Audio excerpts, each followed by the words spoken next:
Corporate needs you to find the differences between this picture and this picture. Okay, I already see one. Give me. They're the same picture. Is it worth it?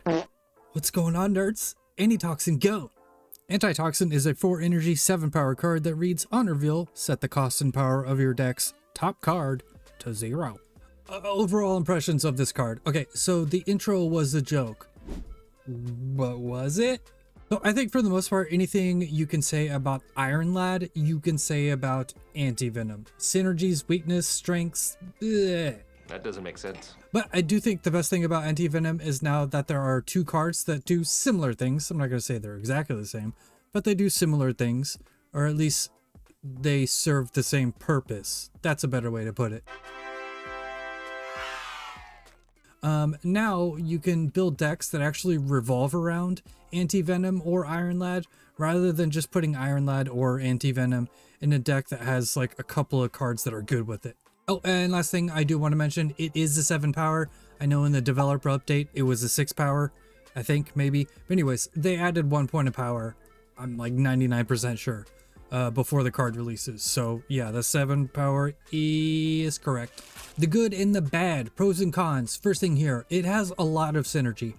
So basically any card that is high power, high energy, low power, or just low power in general is probably a great synergy with Anti-Venom. So of course there are cards that are like much better with it, but there's plenty of cards that are like okay with it that you wouldn't be upset if it happened.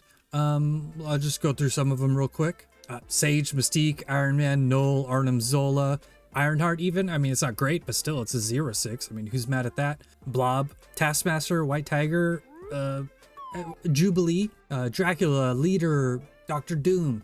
There's a lot of cards that go into a lot of different archetypes that actually are pretty decent as an Anti-Venom hit. All right, second thing here, it's generically good and boring.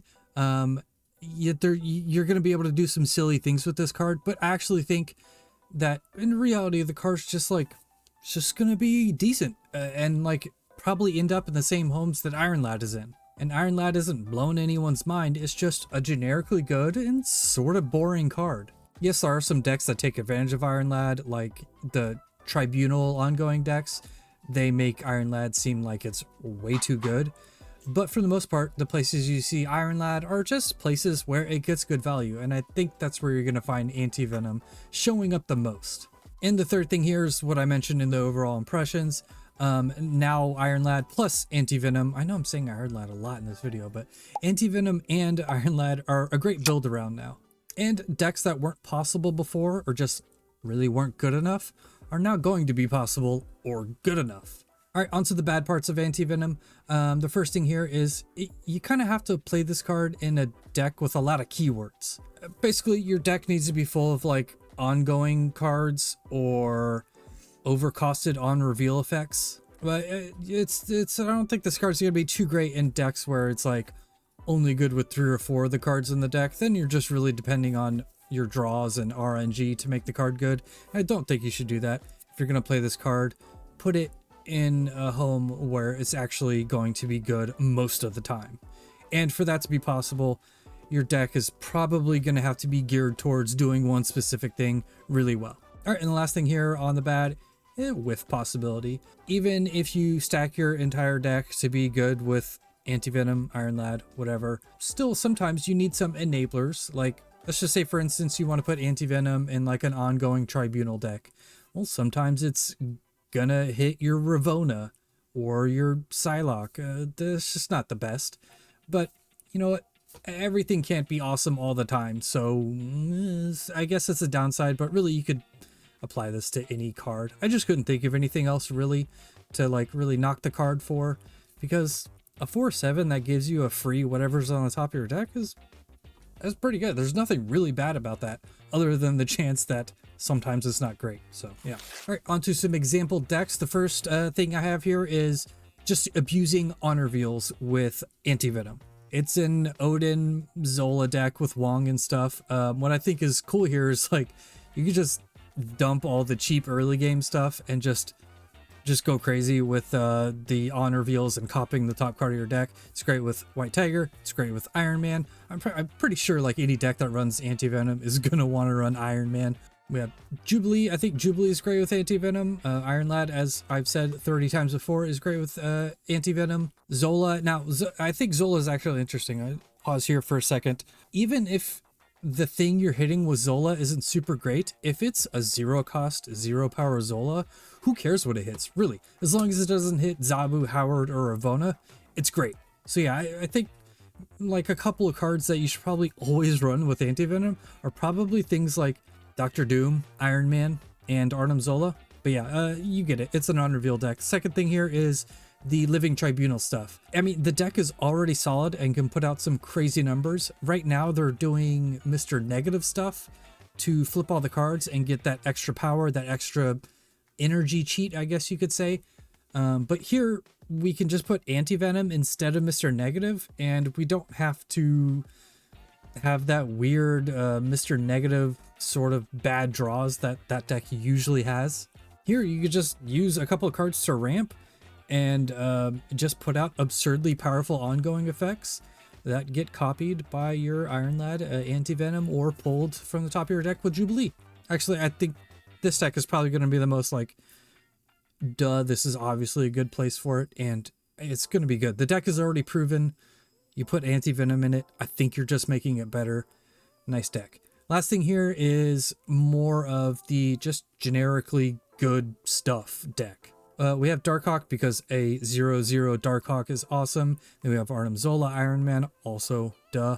Dr. Doom. Basically everything that's expensive in this deck is going to be sick with Anti-Venom, and everything that's cheap is still fine because you're getting some sort of benefit out of it. And here is where the Arnim Zola thing, even if you hit Rock Slide, you're still like putting a lot of rocks in their deck, and it's free, it's whatever. Dr. Doom, yeah, you're only getting 10 power out of it, but a 4/7 that gives you a free 10 power is good, obviously. So yeah, I think in the end, there are going to be some combo decks like the first and second deck here that are obviously good with Anti-Venom. But I think where you'll run up against it most, or just find the most uses for it, is in some sort of deck like the third one here, where it's just like, it's just kind of okay with everything, and even when it's not, it's still acceptable. Alright, recommendations on whether or not you should actually spend your resources to get Anti-Venom. So as far as tokens go, I think if you don't have Iron Lad, then it's a different story. Because like I've said 100 times, they're going to go in the same deck. I'm pretty sure. So if you don't have Iron Lad, I would maybe wait to spend the tokens on Anti-Venom to see if it's what I think it is.